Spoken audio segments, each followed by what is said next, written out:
Então nós vamos orar agora, e eu não queria tanta movimentação, então eu não vou pedir nem para você se levantar, mas que você curve a sua cabeça agora, feche os seus olhos e nós vamos buscar o Senhor. Pai, nós rendemos graças ao Teu nome, porque o Senhor é bom, a Tua graça, a Tua misericórdia se renovaram nessa manhã sobre as nossas vidas.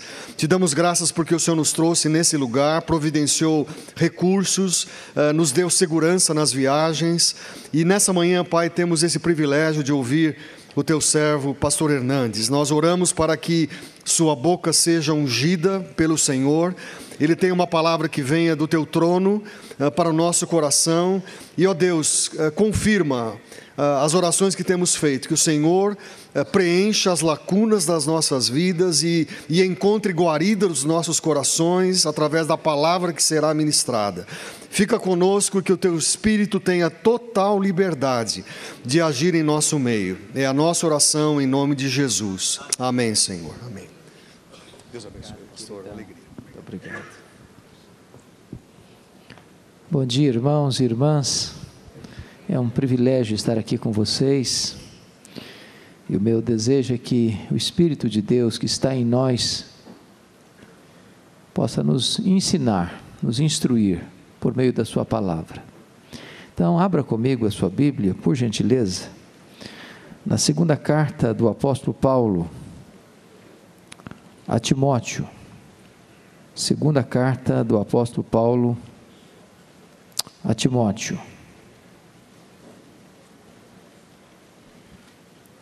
Capítulo 4, versículos 6 a 18.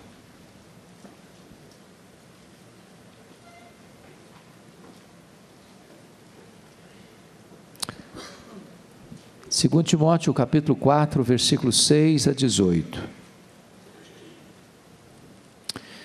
É muito importante entender que esta é a última carta que Paulo escreve. E Paulo escreveu esta carta da sua segunda prisão em Roma. Na primeira prisão ele estava numa casa alugada, era uma espécie de prisão domiciliar. Nessa segunda prisão ele está numa masmorra, úmida, fria, escura, insalubre, de onde as pessoas saíam leprosas ou para o martírio.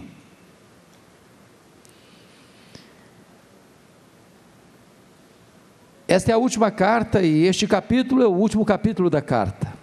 E as palavras que vamos ler são as últimas palavras do capítulo. Consequentemente, estas são as últimas palavras de Paulo antes de morrer.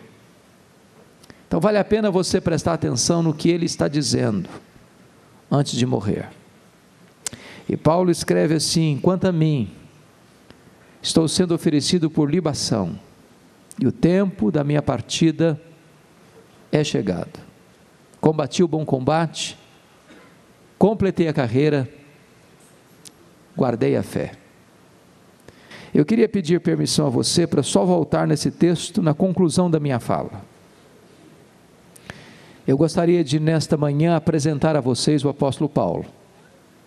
Quem foi este homem? Na verdade, nós estamos certos de que nenhum personagem na história da humanidade foi mais influente do que Paulo na cultura ocidental. Ele foi o maior pregador, ele foi o maior missionário, ele foi o maior pastor, ele foi o maior evangelista, ele foi o maior teólogo, ele foi o maior plantador de igrejas da história do cristianismo. Este homem que morreu pobre, abandonado, velho, surrado, cicatrizado, numa masmorra romana, saindo dela para ser degolado, é mais influente do que todos os Césares de Roma juntos. Quem foi este homem? E a primeira coisa que nós aprendemos dele em Filipenses 3,5 é que ele foi circuncidado ao 8º dia, da tribo de Benjamim, da linhagem de Israel, hebreu de hebreus, quanto à lei fariseu, quanto ao zelo perseguidor da igreja. Em outras palavras, ele era um judeu puro sangue, de uma das mais importantes tribos de Israel, a tribo de Benjamim. Sabemos à luz de Atos 22, versículo 3, que ele nasceu em Tarso, na Cilícia, região importante do império. Consequentemente, era um cidadão romano. E foi enviado muito jovem para Jerusalém para aprender aos pés do grande mestre Gamaliel, com o propósito de tornar-se um líder do judaísmo, um rabino judaico. Sabemos à luz de Gálatas 1,14 que dentre os da sua idade ele se destacou, tornando-se zeloso da tradição de seus pais. Na verdade, Saulo tornou-se um homem culto. Diríamos hoje, talvez um enciclopedista, um poliglota, um homem de cultura invulgar, a ponto de chegar em Atenas, a capital intelectual do mundo, a terra de Péricles, de Sócrates, de Platão, de Aristóteles, e discutir com seus filósofos estoicos e epicureus com grande desenvoltura, a ponto de escrever a sua carta a Tito, e citar Epimênides, um filósofo do 6º século a.C. Era um homem que trafegava com grande liberdade pelos corredores do saber humano. Curiosamente, enquanto Saulo se fortalecia como um grande líder do judaísmo aos pés do grande mestre Gamaliel, na cidade de Jerusalém, um outro rabino também crescia em Israel, não na decantada Jerusalém, mas na pobre, pequena, esquecida e desprezada Nazaré da Galileia, não perlustrando os bancos de uma academia, mas na urdidura da luta de uma carpintaria com as mãos calejadas.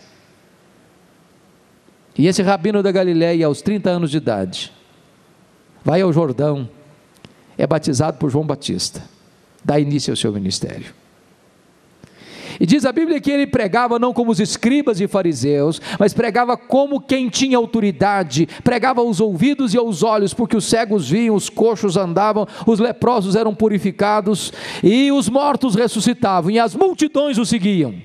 E isso provoca inveja e ciúme nos líderes judaicos.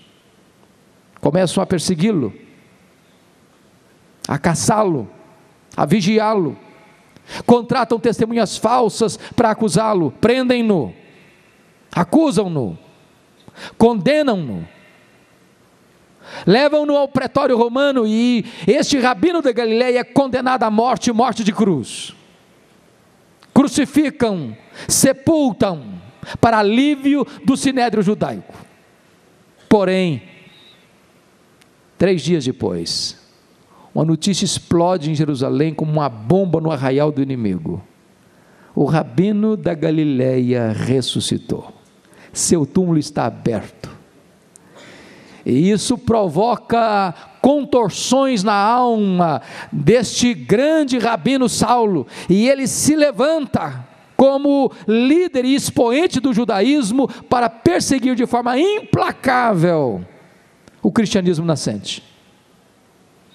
E você vai perceber que Saulo vai ser caracterizado no Novo Testamento de 2 formas como perseguidor do cristianismo. Em primeiro lugar, você vai notar que o Novo Testamento o descreve como uma fera selvagem. Essa é a figura que está em Atos 9:1.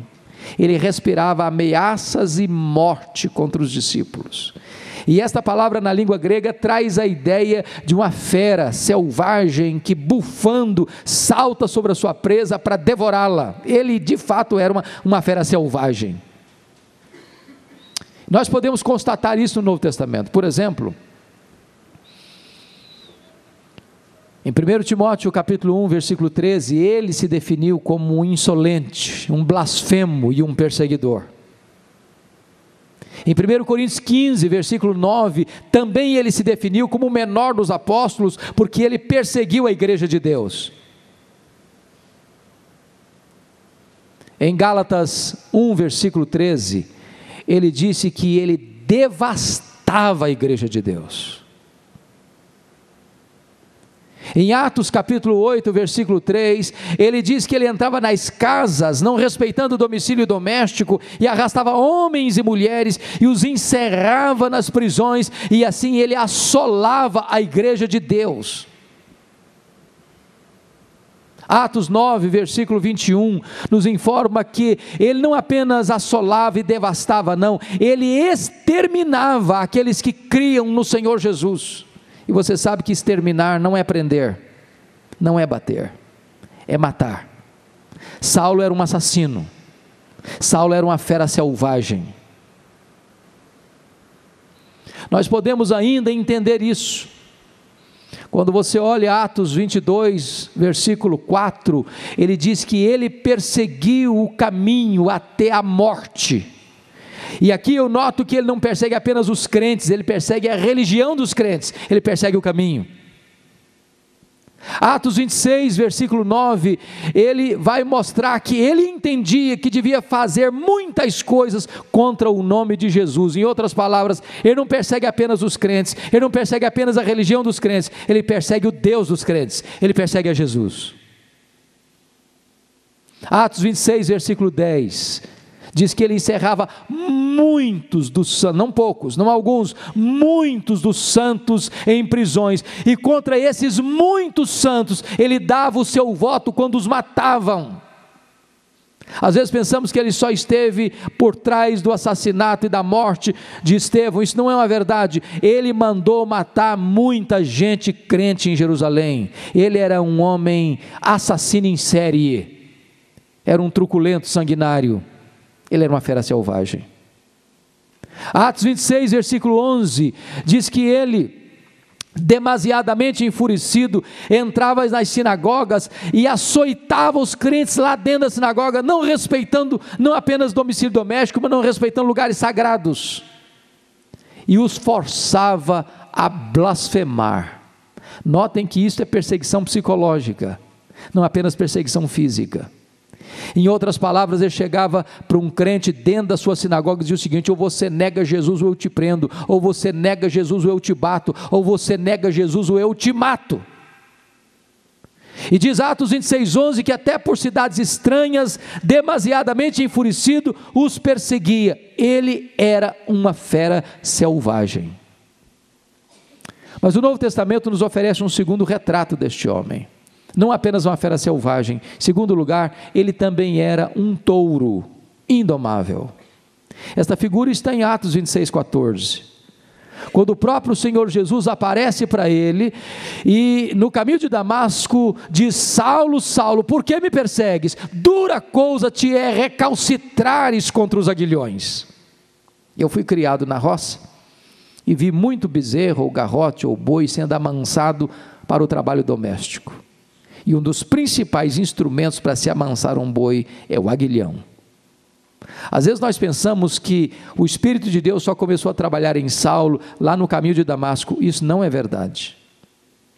Todas as vezes que Saulo entrava numa casa e arrastava homens e mulheres para jogá-los na prisão, todas as vezes que Saulo entrava numa sinagoga e forçava os crentes a blasfemar e os jogava na cadeia e dava o seu voto quando os matavam, e em vez desses crentes blasfemarem contra o nome de Jesus, glorificavam o Senhor Jesus, era o Espírito de Deus picando a consciência deste homem, era Deus ferroando este touro bravo, mas esse touro bravo não quer ceder, não quer ser subjugado, até o dia que esse touro bravo caminha para Damasco com fúria assassina.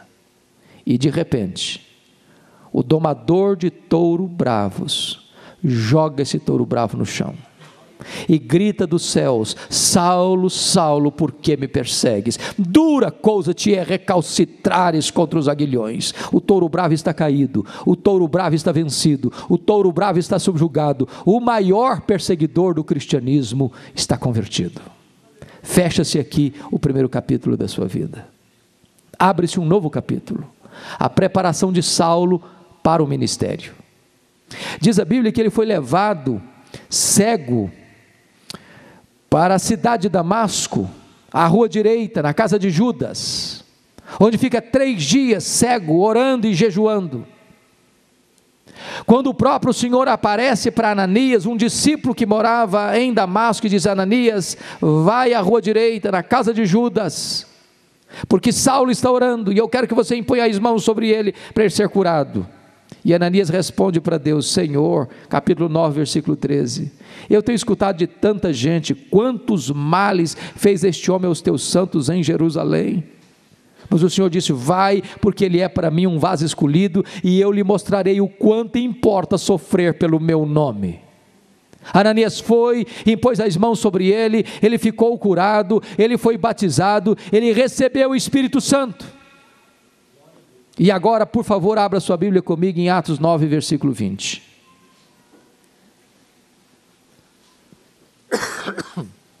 Logo depois que ele foi curado, que ele foi batizado e que ele recebeu o Espírito Santo de Deus, diz Atos 9:20, que imediatamente ele começou a pregar nas sinagogas de Damasco, afirmando que Jesus é o Filho de Deus. Por favor, agora leia comigo Atos 9:22. Saulo mais e mais se fortalecia, confundindo os judeus, demonstrando que Jesus é o Cristo. E eu lhe pergunto: há alguma diferença da pregação do verso 20 para a pregação do verso 22? Há alguma diferença entre afirmar e demonstrar? A pregação do verso 20 é afirmativa, declaratória. A pregação do verso 22 é demonstrativa, e demonstrar é provar uma tese detalhada, meticulosa e exaustivamente. Há uma profunda diferença. A grande pergunta é: quanto tempo durou entre a pregação do verso 20 para a pregação do verso 22? Atos não responde. Mas a resposta está em Gálatas capítulo 1, versículos 15 a 17, e nós sabemos que o intervalo entre o verso 20 e o verso 22 foram de 3 anos. Onde Paulo esteve nesses 3 anos? Gálatas nos diz que quando ele foi convertido, ele não subiu para Jerusalém onde estavam os apóstolos, nem consultou carne e sangue, mas ele partiu para as regiões da Arábia, onde o Senhor Jesus se revelou a ele e nele, de tal maneira que a teologia que Paulo aprende e ensina, ele não a recebe de homens, ele não a recebe numa academia, ele não a recebe aos pés de um grande mestre. O próprio Senhor Jesus se revelou a ele e nele. Depois de 3 anos, diz Gálatas 1:18, que ele volta outra vez para Damasco, e só então ele sobe a Jerusalém. E é nesta volta para Damasco, depois de 3 anos, é que se encaixa Atos 9:22. Curiosamente, Jesus Cristo investira 3 anos dos seus apóstolos, e porque Saulo foi chamado como que fora do tempo, também Jesus investe nele 3 anos. E nesses 3 anos, na Arábia, ele certamente releu o Antigo Testamento, e ele percebe agora que aquele Jesus que ele perseguira, de fato, era o Messias. É por isso que ao retornar a Damasco, mais e mais ele confundiu os judeus, agora não apenas afirmando, mas agora demonstrando exaustiva e meticulosamente que este Jesus que ele perseguira, verdadeiramente era o Messias, era o Cristo, era o escolhido de Deus. O que acontece aqui, meus amados irmãos, que logo após isto, os judeus querem matá-lo em Damasco. Ele tem que fugir de Damasco, de forma humilhante, de noite, dentro de um cesto, muralha abaixo, e agora então ele sobe para Jerusalém. Eu queria levantar uma questão da mais alta importância aqui para os irmãos. Às vezes nós pensamos que Saulo foi grande e poderosamente usado por Deus desde a sua conversão. Isso não é um fato. Antes de ser usado por Deus, Saulo teve que aprender uma das mais importantes verdades da sua vida e do seu ministério. Que verdade? A verdade da nova aliança. Na velha aliança, tudo depende de mim, nada de Deus. Quando Moisés desceu com as tábuas da lei do Sinai, os israelitas disseram: tudo que o Senhor falou, nós faremos. Não fizeram coisíssima nenhuma. Não que lhes faltasse sinceridade, faltava-lhes poder. Na nova aliança, tudo depende de Deus, nada depende de mim. E Paulo mais tarde vai ensinar essa doutrina na sua segunda carta aos Coríntios, capítulo 2, a partir do capítulo 2, versículo 14, quando ele disse: graças porém a Deus, que sempre nos conduz em triunfo por meio de Cristo, e por meio de nós manifesta a fragrância do seu conhecimento, tanto nos que são salvos como nos que se perdem. Para uns cheiro de vida para a vida, para outros aroma de morte para a morte. Mas quem porém é suficiente para estas coisas? A pergunta do capítulo 2, versículo 16, segundo Coríntios, fica no ar sem resposta. A resposta só vem no capítulo 3, versículos 4 e 5, quando Paulo diz: a nossa suficiência vem de Deus. Isto é nova aliança. A nossa suficiência vem de Deus. Ele precisava aprender esta verdade. Então eu levantaria uma tese aqui. Quando Saulo foi para Jerusalém, ele não estava governado pela verdade da nova aliança. Na verdade, ele sobe para Jerusalém imaginando na sua mente que ele haveria de ser o grande líder da igreja em Jerusalém, que ele haveria de ser o expoente da igreja em Jerusalém. E talvez ele tivesse motivos para isso. Primeiro, todos os apóstolos de Jesus, exceto Judas Iscariotes, que estava morto, eram galileus. E vocês sabem que os galileus eram rejeitados com desprezo em Jerusalém. Era chamada Galiléia dos gentios, lugar de gente pobre, atrasada.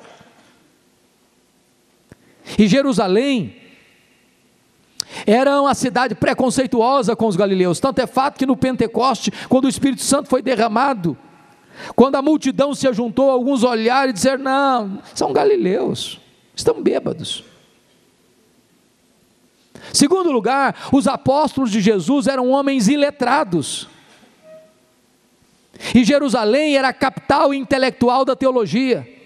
Lá estavam os escribas, lá estavam os fariseus, lá estavam os sacerdotes, lá estavam os membros do sinédrio. Era a grande nata teológica do mundo.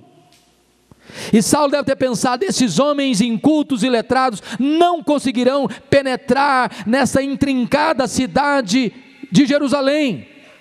Talvez ele deve ter pensado: eu sou o cara, eu tenho o melhor perfil, eu tenho o melhor currículo para ser o líder da igreja em Jerusalém. Mais do que isso, ele conhecia Jerusalém, ele cresceu ali, aprendeu aos pés de Gamaliel, ele conhecia os intestinos e as entranhas do poder eclesiástico. Mais do que isso, ele perseguira a igreja de Deus em Jerusalém. Ele pensou: eu tenho o melhor perfil para ser o líder. Olha comigo Atos 9, 26. Quando ele sobe para Jerusalém, diz a Bíblia que os discípulos não acreditaram na conversão dele.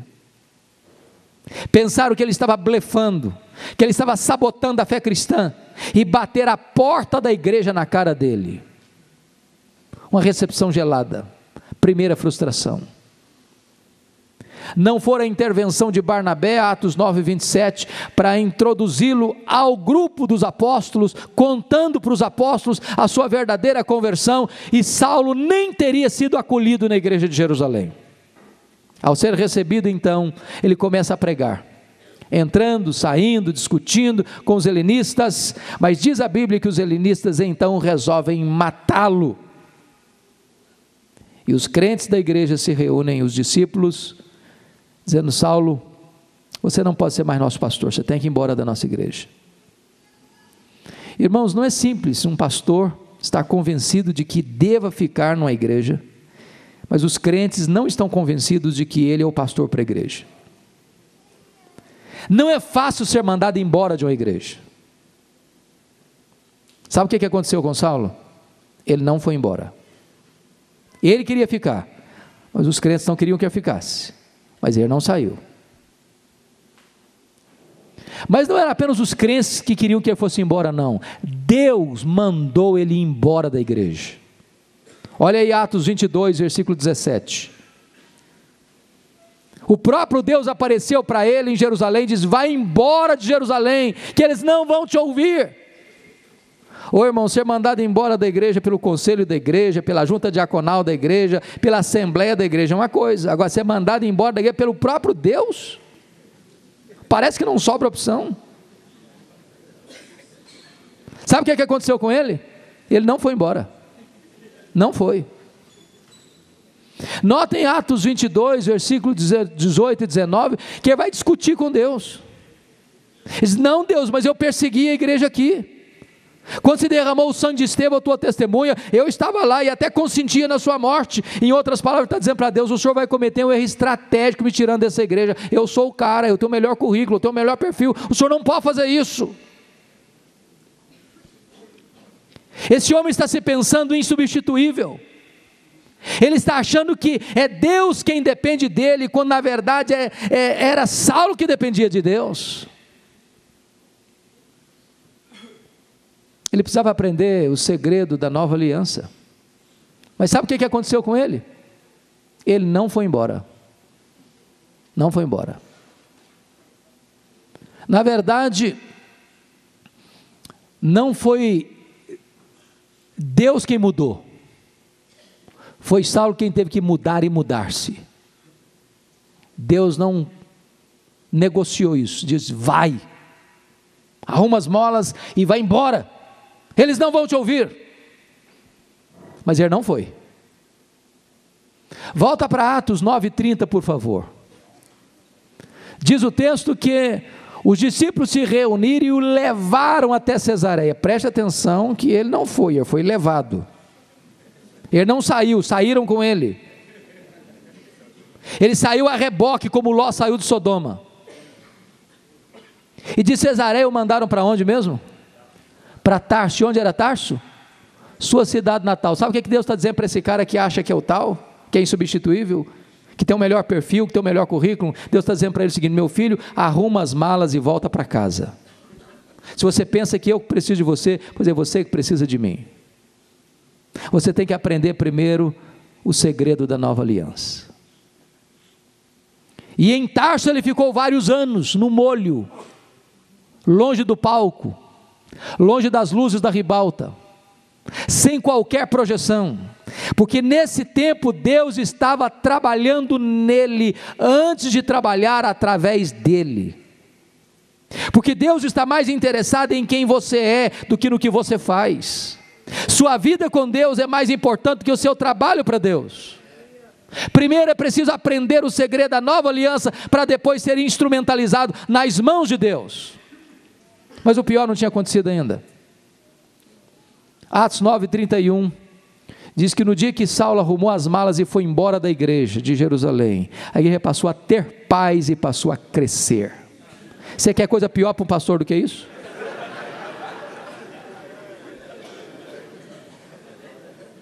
Quando você pensa que você é o instrumento insubstituível, no dia que você vai embora, todos os problemas da igreja se resolvem e a igreja explode em crescimento.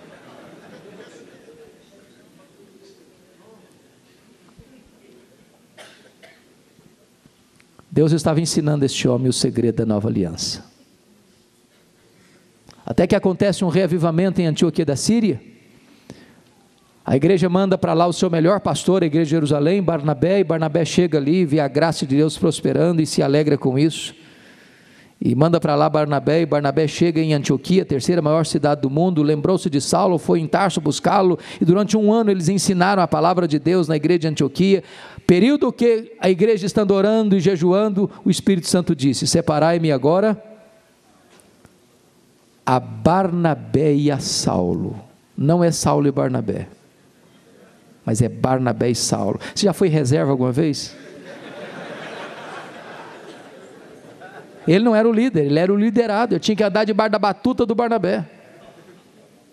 Deus estava colocando esse cidadão no seu devido lugar. Deus estava mostrando para ele que ele tinha que aprender a depender.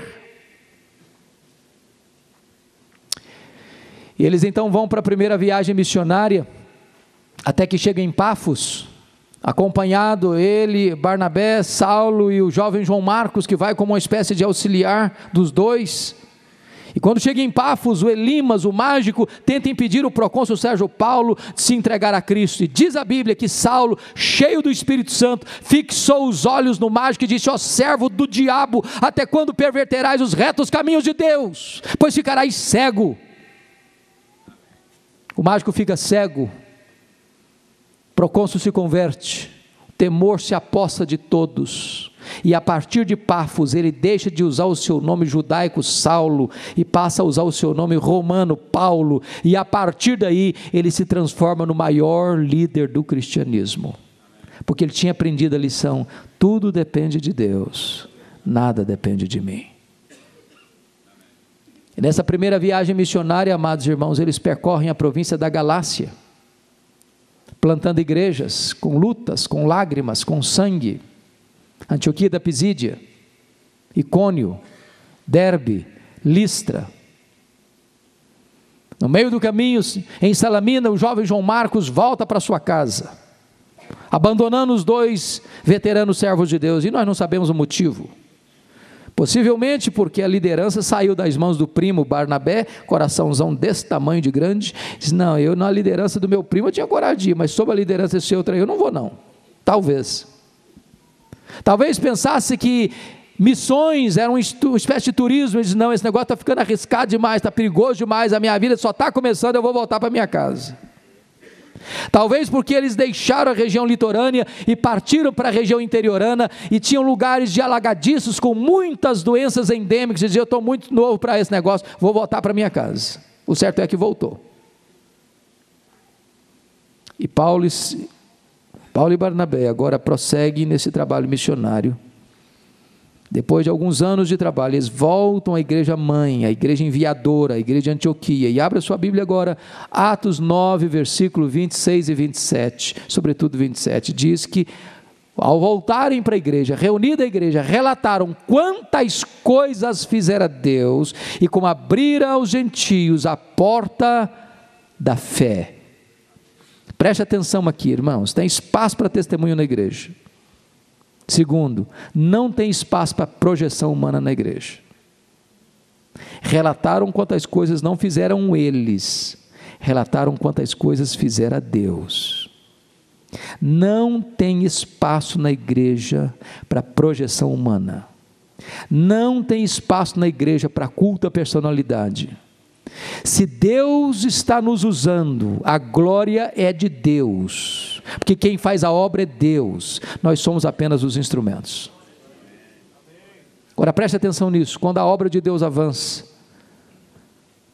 também o inferno se movimenta, porque você vai notar que logo depois desse relato do que Deus estava fazendo entre os gentios, e como a porta da fé estava sendo aberta aos gentios pelo próprio Deus, diz Atos 15:1, que descem de Jerusalém alguns líderes, membros da seita dos fariseus, e começaram a falar para os gentios em Antioquia: se vocês não se circuncidarem, vocês não poderão ser salvos.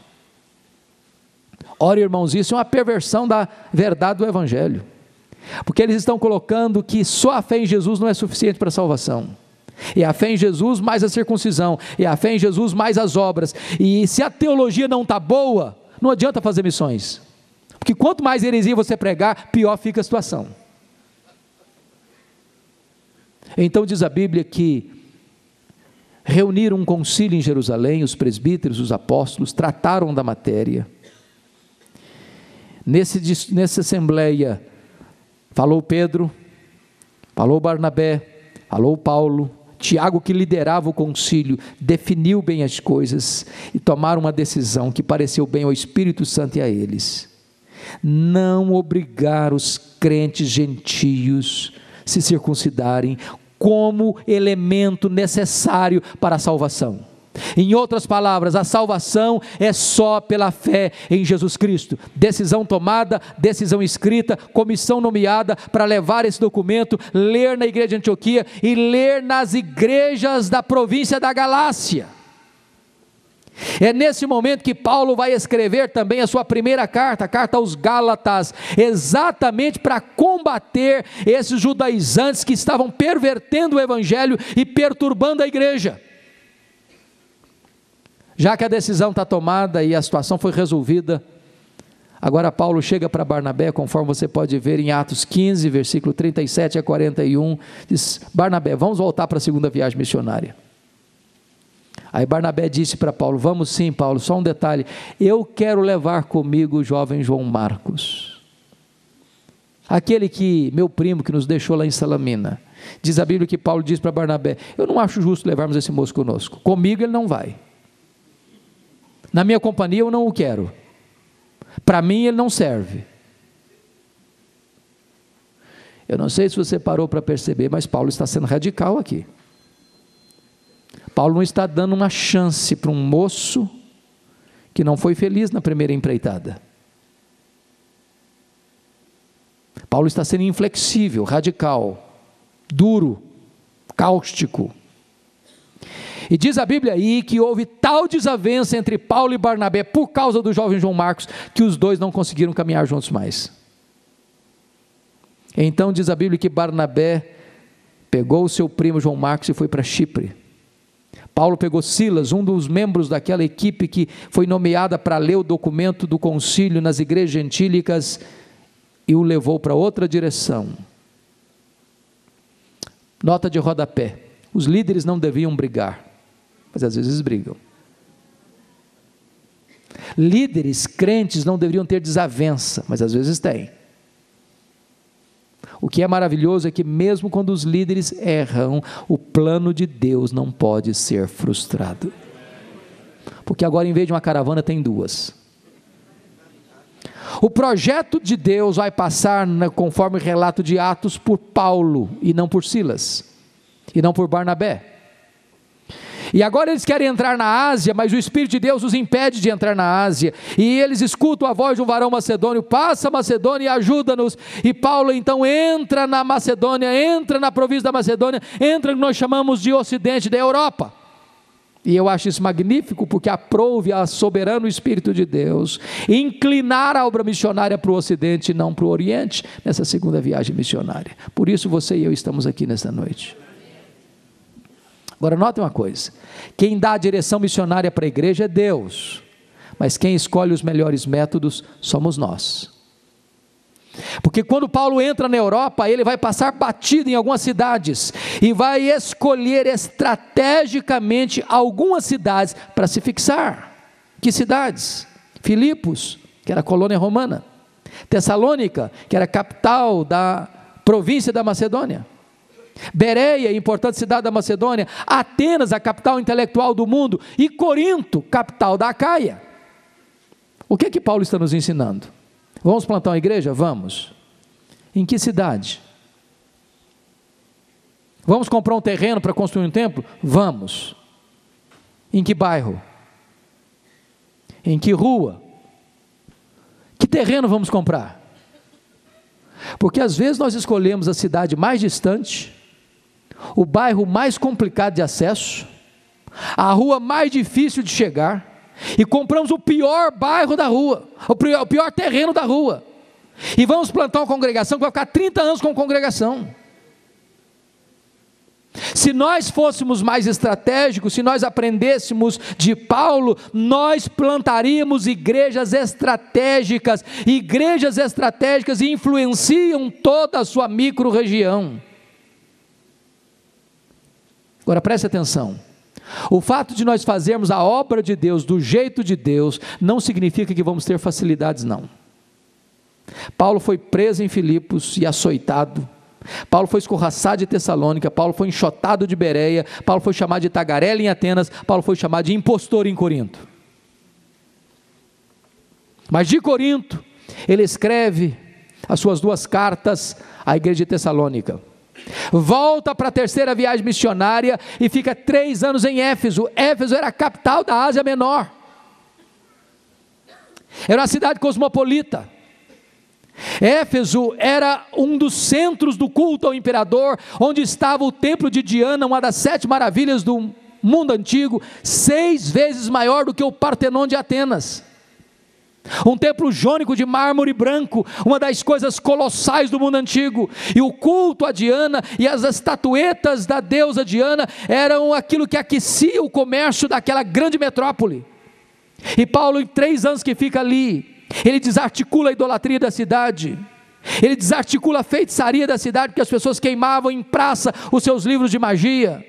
E a palavra de Deus prosperou em toda a província da Ásia Menor. Paulo esteve em Éfeso, mas nesse tempo igrejas foram plantadas na região, Laodiceia, Hierápolis, Colossos, igrejas plantadas pela influência do ministério de Paulo. Diz a Bíblia que ele está saindo de Éfeso para levar uma oferta aos pobres da Judéia. Isso porque Gálatas 2,10 nos informa que ele prometeu aos colunas da igreja de Jerusalém, Pedro, Tiago e João, de que ele iria para os gentios, mas não se esqueceria dos pobres. E conforme Atos 18, versículo 2, no período do imperador Cláudio, os judeus foram expulsos de Roma, e ao serem expulsos de Roma, muitos deles perderam suas propriedades, e houve então a grande crise financeira entre os judeus. E Paulo está nos ensinando uma coisa: evangelização e ação social não são coisas que se excluem, são coisas que se completam.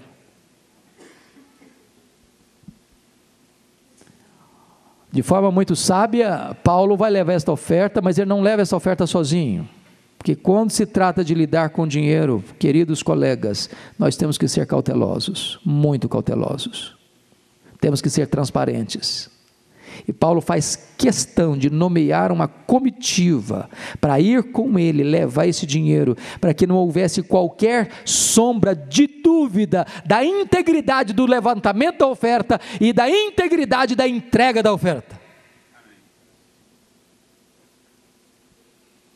E quando ele está levando, porque de Éfeso ele escreve as suas 2 cartas a Corinto, ele está saindo de Éfeso agora, e ele para na Macedônia e escreve a sua carta mais importante, sua carta aos Romanos. E nesta carta ele pede oração por 2 motivos: primeiro, que ele não fosse morto pelos rebeldes judeus; segundo, que os crentes judeus recebessem de bom grado a oferta que ele estava levando dos gentios para os crentes judeus.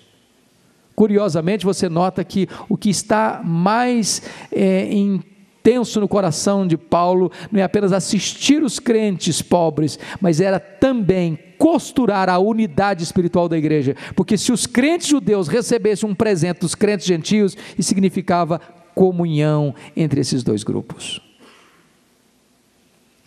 Quando ele está embarcando no porto de Mileto, ele chama os presbíteros de Éfeso, capítulo 20, versículo 17 a 38 de Atos, e ele diz para aqueles irmãos no capítulo 20, versículos 23 e 24, eu quero informar a vocês, meus irmãos, que o que me espera pela frente são cadeias e tribulações, mas em nada considero a vida preciosa para mim mesmo, conquanto que eu complete a minha carreira e o ministério que eu recebi do Senhor Jesus, para testemunhar o evangelho da graça de Deus.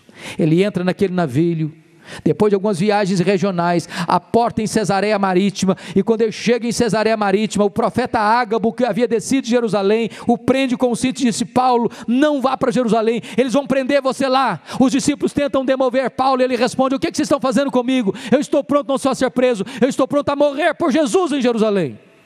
Ele foi e foi preso, mas ele testemunhou para a cidade, ele testemunhou para o Sinédrio, e diz Atos 23, versículo 11, que ele estava recolhido na fortaleza, quando o próprio Deus disse para ele: coragem, Paulo, porque assim como você deu testemunho em Jerusalém, eu quero que você dê testemunho também em Roma. Os judeus querem matá-lo. A notícia vaza, chega ao sobrinho de Paulo, chega ao comandante, e naquela mesma noite Paulo é trasladado para Cesareia Marítima, quartel-general de Roma na Palestina. Durante 2 anos, Paulo fica preso sob a custódia do governo Félix e Festo, sendo acusado pelos judeus.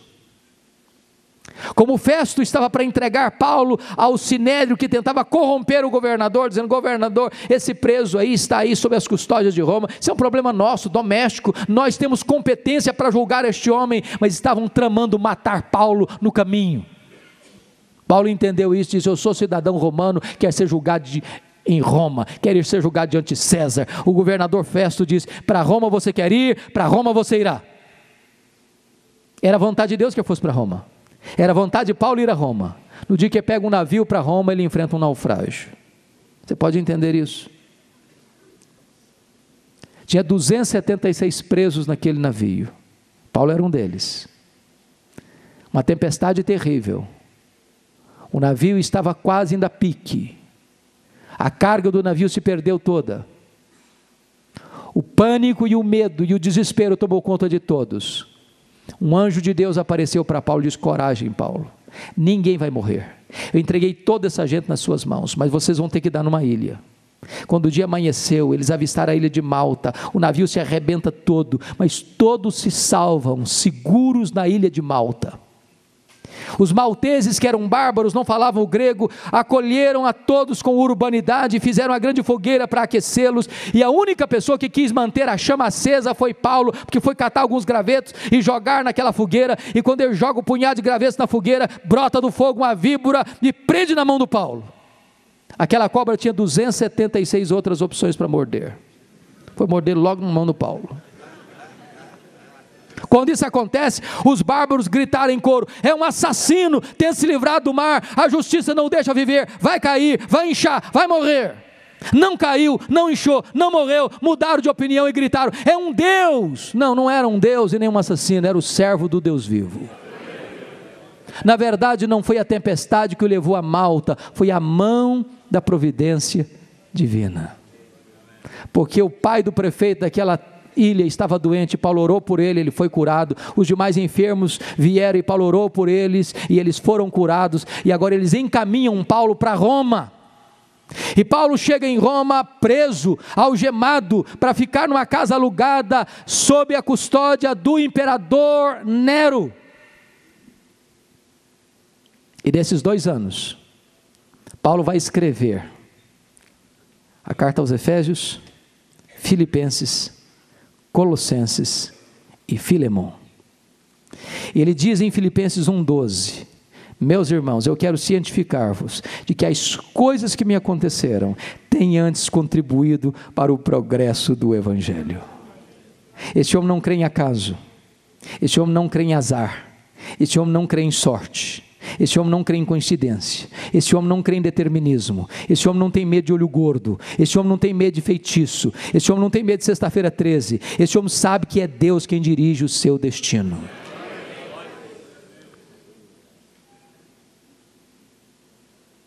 Se você perguntar para ele: que coisas aconteceram a você, Paulo, que contribuíram para o progresso do Evangelho, ele poderia fazer uma síntese para nós.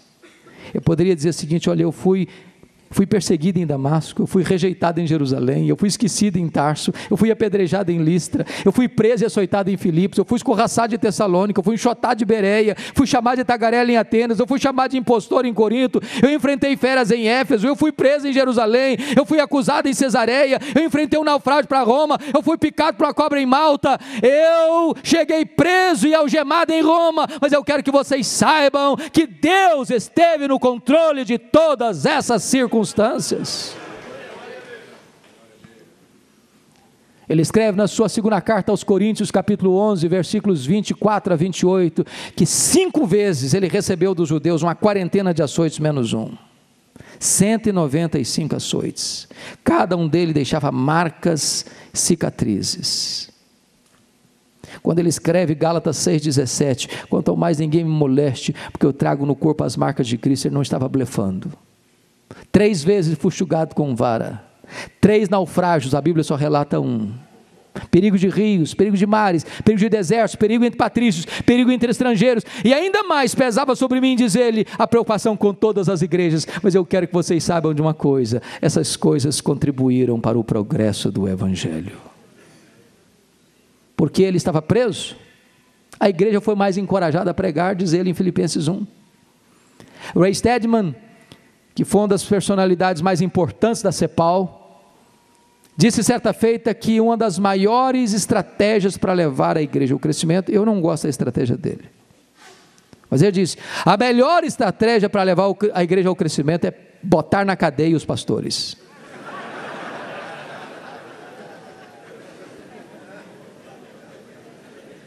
Paulo estava preso e a igreja se levantou para pregar. Porque Paulo estava preso. Diz ele aí em Filipenses 1 que ele evangelizou toda a guarda pretoriana, bem como os demais. O que era a guarda pretoriana? Era a guarda pessoal do imperador, era a guarda de elite do império, era gente que transitava no palácio, eram 16.000 soldados de escol, em 3 turnos por dia, 2 homens algemados a Paulo, e cada turno, evangelho neles, evangelho neles, evangelho neles, evangelho neles, evangelho neles. Depois de 2 anos, toda a guarda pretoriana estava evangelizada, e os demais membros do palácio. Nero não sabia, mas Deus o havia constituído em presidente das missões estrangeiras do império, porque botou dentro do palácio o maior missionário da igreja, e botou diante dele o seu auditório, porque Paulo estava preso. Ele não podia visitar as igrejas. Sabe o que ele fez? Começou a escrever cartas. Efésios, Filipenses, Colossenses, Filemão. Talvez se Paulo não estivesse preso, nós não teríamos essas joias tão preciosas, com que nos deleitamos de uma forma tão bonita. Amados irmãos, como diz um cântico pentecostal, é obra santa, ninguém detém. A obra de Deus é indestrutível. Indestrutível. Desta primeira prisão, Paulo orou para sair. Paulo pediu para sair. E Paulo saiu. Mas não saiu para se aposentar, não saiu para vestir um pijama, não saiu para deitar numa cadeira de balanço. Ele saiu para percorrer as igrejas, deixando Timóteo em Éfeso, deixando Tito na ilha de Creta, talvez tenha ido à Espanha. E neste interregno ele escreve mais 2 cartas, escreve a sua primeira carta a Timóteo, escreve a sua carta a Tito. Só que a política do mundo está mudando, irmãos. Chega o ano 64, Paulo está solto, e Nero, o imperador, louco que era, botou fogo na cidade de Roma. Vestiu-se de ator, pegou sua lira, subiu para o alto da torre de Mecenas e assistiu o espetáculo das chamas lambendo a cidade imperial. 7 noites, 6 dias de incêndio. Quando as chamas apagaram, dos 14 bairros de Roma, 10 deles tinham sido destruídos pelas chamas. Dos 4 bairros restantes, 2 deles eram densamente povoados por judeus e cristãos, e Paulo e Nero encontram um bom álibi para botar a culpa do incêndio de Roma nos cristãos. Abre-se aí uma brutal e sangrenta perseguição contra a igreja. Os crentes são mortos à paulada, são mortos afogados, são mortos incendiados vivos nas praças. Os crentes são enrolados em peles de animais e jogados nas arenas para os cães morderem, para os touros pisarem, para os leões esfaimados da Líbia devorarem. Um banho de sangue, uma chacina em todo o império. E nesse momento Paulo está sendo procurado como o maior líder do cristianismo, até o momento em que Paulo é preso outra vez. Talvez em Troade, na casa de Carpo, e a prisão foi tão violenta e tão repentina que ele não consegue pegar nem seus objetos pessoais, e agora ele não vai para uma casa alugada não, agora ele é jogado numa masmorra, fria, úmida, insalubre, de onde as pessoas saíam leprosas, ou para o martírio. Pois é dessa masmorra que ele vai escrever a sua última carta, sua segunda carta a Timóteo. E agora eu peço você que abra a sua Bíblia no texto que nós lemos no início, 2 Timóteo 4, 6 a 18, para nós encerrarmos. A grande pergunta é: como é que esse homem se sente? O maior pastor, o maior missionário, o maior teólogo, o maior plantador de igrejas da história do cristianismo, está velho, pobre, abandonado, não tem casa para morar, não tem aposentadoria, não está deixando herança para ninguém. Como é que esse homem se sente? Se nós fôssemos ler Paulo pelas lentes da teologia da prosperidade, ele teria sido um grande fracasso. Mas como esse homem se sente? E você vai perceber que vai fazer uma avaliação da sua vida. Veja comigo, por favor, versículo 7, ele faz uma avaliação do seu passado, e diz assim: eu combati o bom combate, eu completei a carreira, eu guardei a fé. Todos os verbos estão no passado. Ele está dizendo o seguinte: a minha vida não foi de amenidades não, foi um combate, e eu não parei no meio do caminho não, eu completei minha carreira, eu não prostituí meu ministério, eu não vendi minha consciência não, eu guardei a fé. Agora este homem vai fazer uma avaliação do seu presente. Veja comigo o verso 6, que os verbos mudam para o presente. Quanto a mim, já estou sendo oferecido por libação, e o tempo da minha partida é chegado. Ele está dizendo o seguinte, numa linguagem eufêmica, ele não está falando de morte, está falando de partida. Ele está dizendo o seguinte, não é Roma que vai me matar, é eu que vou me entregar. E eu não vou me entregar para Roma, não, eu vou me entregar como oferta de libação ao Senhor. Porque eu não sou prisioneiro de Roma, eu sou prisioneiro de Cristo, eu sou embaixador em cadeias. E não é minha morte não, é minha partida, porque essa palavra eufêmica, partida, e essa palavra no grego significa 3 coisas. Partida significa, em primeiro lugar, tirar o fardo das costas de alguém. Sabe o que é morrer para o crente? Apocalipse 14, 13 diz que é descansar das suas fadigas. Segundo lugar, significa desatar um bote, para que ele atravesse o outro lado do rio. Sabe o que é morrer para o crente? É atravessar o rio, é fazer a última viagem rumo à pátria celestial. Terceiro, essa palavra partida significa afrouxar as estacas de uma barraca, levantar acampamento e ir para sua casa permanente. Sabe o que é morrer para o crente? É mudar de endereço, é ir para a casa do Pai. Paulo não está com medo de morrer, porque sabe em quem tem crido e sabe para onde está indo. Terceiro lugar, vai fazer uma avaliação do seu futuro, versículo 8, os verbos mudam para o futuro. Já agora a coroa da justiça está guardada para mim, a qual o Senhor reto juízo me dará naquele dia, e não apenas a mim, mas a todos quantos amam a sua vinda. Ele está dizendo o seguinte, não importa se Nero vai me considerar culpado, não importa se eu vou ser sentenciado à morte pelo Império Romano, o que importa é que o reto juiz, perante quem eu e todos vão comparecer, já me declarou justificado, e já guardou para mim a coroa da justiça. Eu não estou indo para a guilhotina, eu não estou indo para um túmulo gelado, eu estou indo para a glória. Mas, amados irmãos, esse homem, ele não é um super-homem, nem um super-crente. Ele tem sentimentos, ele tem emoções. E a partir do versículo 9, ele vai abrir-nos o seu coração e contar-nos os dramas que está vivendo antes de morrer.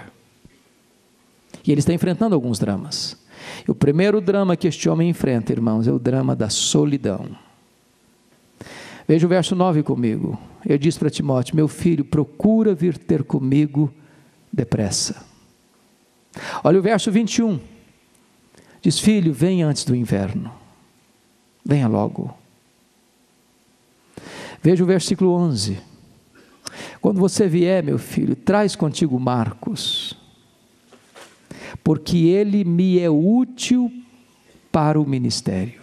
Ah, como eu amo esse versículo. Você se lembra de Atos 15, 37 a 41? Quando o dia disse, eu não acho justo levarmos esse moço conosco, comigo ele não vai, eu não quero esse rapaz na minha presença, eu não quero esse rapaz como meu companheiro de viagem, eu não quero, ele não vai comigo, ele não serve para ser minha companhia. Paulo está velho, com cicatrizes,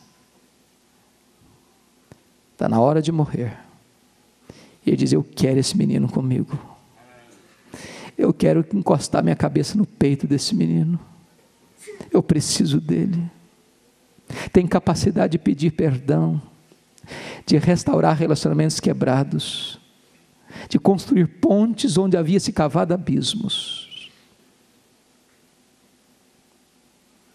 Segundo drama que Paulo está enfrentando, irmãos, é o drama do abandono. Olha o versículo 10, porque Demas, tendo amado o presente século, me abandonou. Não é fácil ser abandonado no ministério, sabia? Não é fácil você investir a vida nas pessoas, e quando você mais precisa de ajuda, as pessoas abandonam você. Demas só aparece 3 vezes no Novo Testamento. A primeira vez ele é um cooperador, a segunda vez só aparece o nome dele, a terceira vez que aparece, ele amou o presente século e foi embora. Gente que começa bem, gente que para no meio do caminho, gente que retrocede. O terceiro drama que Paulo está enfrentando, irmãos, é o drama da traição. Olha comigo o versículo 14. Alexandre o latueiro causou-me muitos males. O Senhor lhe dará paga segundo as suas obras. Os historiadores dizem que foi Alexandre o latueiro quem delatou o apóstolo Paulo, culminando na sua segunda prisão e no seu consequente martírio. É gente que puxa o tapete, é gente que apunhala pelas costas, é gente que quer o seu mal, é gente que torce contra você. Mas note o versículo 15, por gentileza, porque Alexandre o latueiro não perseguiu apenas o pregador, perseguiu a pregação, não perseguiu apenas o mensageiro, perseguiu a mensagem. E Paulo diz para Timóteo: tu, Timóteo, guarda-te também dele, porque resistiu fortemente às nossas palavras. Quarto lugar, Paulo está enfrentando o drama, amados irmãos, das privações. Veja o verso 13 comigo. Paulo está enfrentando 3 privações diferentes. A primeira privação é a privação emocional. Está precisando de gente do lado dele. Que gente precisa de Deus, mas gente precisa de gente. Segunda privação que ele está enfrentando é a privação mental. Ele vai morrer, sabe que vai morrer. Mas ele diz: meu filho, quando você vier, traz os meus livros. Traz os meus pergaminhos. Paulo sabe que vai morrer e quer estudar um pouco mais. Tem gente que vive a vida inteira e não estuda nada. Terceiro lugar, está enfrentando privações físicas. Preste atenção nisso, irmãos. O inverno estava chegando. Em Roma faz temperaturas abaixo de 0. E dentro de uma masmorra é mais frio lá dentro do que do lado de fora. E você sabe comigo aqui que gente mais velha sente mais frio do que gente mais nova. E esse homem podia morrer de frio antes de morrer degolado. O maior pastor do cristianismo não tem sequer uma capa surrada para vestir. Quantas vezes você e eu reclamamos da vida e murmuramos, tendo casa para morar, tendo cama para dormir, tendo roupa para vestir, tendo comida sobre a mesa. E o maior pastor do cristianismo está morrendo sozinho, abandonado, sem sequer uma capa surrada para cobrir o seu corpo machucado diante do inverno que se aproxima. Quinto lugar, esse homem está enfrentando o drama da ingratidão. Olha o verso 16 comigo. Na minha primeira defesa, ninguém foi a meu favor. Antes, todos me abandonaram. Que isso não lhe seja posto em conta. Amados irmãos, eu fico imaginando que quando Paulo vai para aquela audiência, ele deve ter pensado: meu Deus, deve ter um exército de crente lá para me defender. Deve ter uma multidão de gente lá para testemunhar meu respeito. O homem plantou igrejas na província da Galácia, na província da Macedônia, na província da Caia, na província da Ásia Menor, de Jerusalém ao Ilírico. Ele ganhou milhares de pessoas para Cristo, e agora quando ele precisava de alguém para ir no tribunal e falar a respeito dele, não houve ninguém. Não é fácil isso. Você doa a sua vida, você investe a sua vida, você emprega o seu tempo, a sua alma, o seu coração, e a hora que você mais precisa de alguém do seu lado, não aparece ninguém. Mas louvado seja Deus pelo verso 17. Mas Paulo diz: mas o Senhor me assistiu de forças, e me revestiu de forças, para que por meu intermédio a pregação fosse plenamente cumprida, e por meu intermédio todos os gentios a ouvissem, e fui libertado da boca do leão. O Senhor me guardará de toda obra maligna, e me levará salvo para o seu reino celestial. Pode faltar a você o apoio dos homens, mas não lhe faltará o apoio de Deus. Pode faltar a você o apoio da terra, mas não lhe faltará o apoio do céu.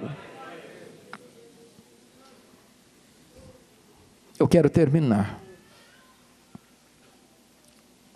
Eu queria que você acompanhasse comigo essa cena. Ela não está na Bíblia, mas eu a vejo.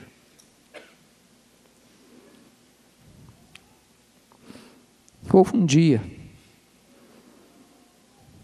em que o carcereiro romano recebe na sua mesa um pedaço de papel, talvez de couro, contendo o nome de um prisioneiro que deveria ser executado naquele dia. Eu vejo essa cena. Este homem se levanta, pega um pesado molho de chaves com a mão, pega uma tocha de fogo com a outra mão,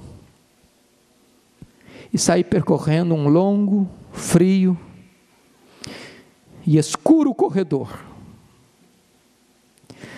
até chegar numa cela, uma masmorra, e ele abre uma pesada porta de ferro, e entra naquela masmorra escura, com a tocha de fogo na mão, gritando: prisioneiro Paulo, prisioneiro Paulo, prisioneiro Paulo. E lá do fundo da masmorra o velho responde: sou eu estou aqui. Ele é acorrentado, ele é retirado dessa masmorra, ele percorre este longo, frio e escuro corredor, até o local do patíbulo, e o carcereiro olha para ele e pergunta: você quer dizer algumas palavras antes de morrer? Paulo responde: eu quero. Talvez o carcereiro pensasse que ele fosse blasfemar, que ele fosse murmurar, que ele fosse expor a sua dor, a sua mágoa, a sua revolta. Mas Paulo levantou os olhos aos céus e disse a ele: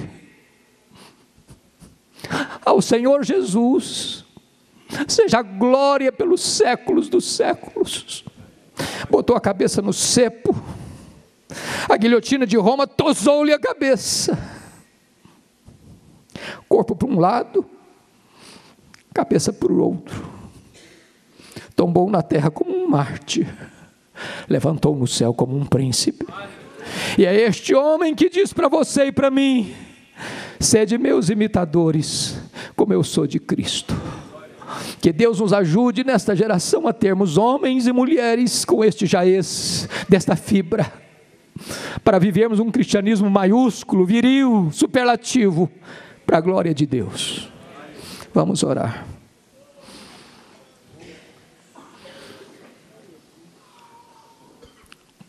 Eu quero orar com você. E se você quer e deseja isso, ser um Paulo na nossa geração, se você puder se levantar e vir aqui à frente, nós vamos orar juntos. Amém. Glória a Deus.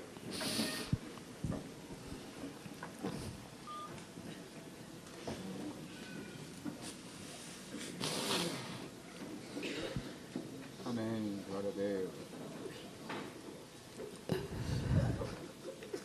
Amém, glória a Jesus. Glória a Deus.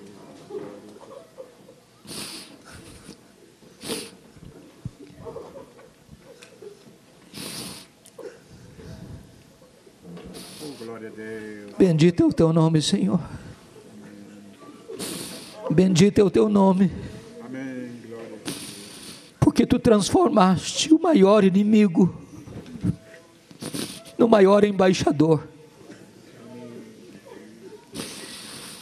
Meu Deus, age na nossa vida nesta manhã. Amém. Muda a nossa vida. Amém. Muda o nosso coração. Muda o nosso ministério. Restaura a nossa sorte. Nós queremos mais do teu Espírito, mais do teu poder,